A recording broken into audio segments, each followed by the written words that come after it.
Saint Margaret of Scotland. Saint Margaret of Scotland was born in the Kingdom of Hungary in 1045. She died on November 16, 1093, at the Edinburgh Castle after becoming ill. Her feast day is November 16th. Saint Margaret is the patron saint of mothers, large families, learning, queens, Scotland, and the death of children and widows.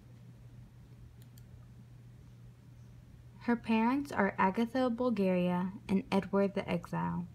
Her brother and sister are named Edgar the Etheling and Christina. She had 8 kids with her husband Malcolm III.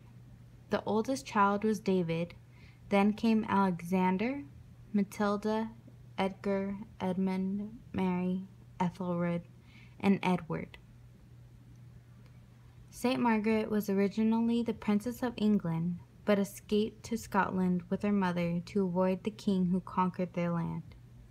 The Prince of Scotland fell in love with her, and they got married in 1070.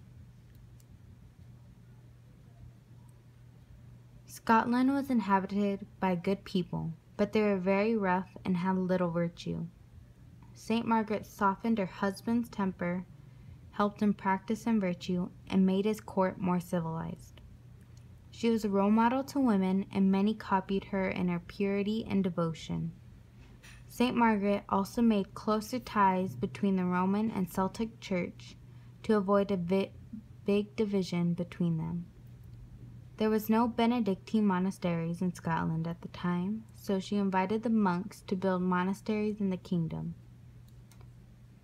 She also helped found other things besides churches and monasteries, like pilgrimage hostels. Saint Margaret was very devoted to Scottish saints, so she instigated a ferry so people could easily get to the shrine of Saint Andrew. During her private life, she would often pray, read, and do needlework for the priest's vestments. Saint Margaret also frequently visited and cared for the sick. She usually held feasts, especially for Advent and Lent, for over 300 commoners in the royal castle. She definitely changed Scotland by making it civilized and introducing the Roman Catholic religion and practice of virtue. She lived a God-centered life by praying, spreading God's teaching and words, and building places that helped others to be closer to God. In the end, Margaret changed her country and husband for the better.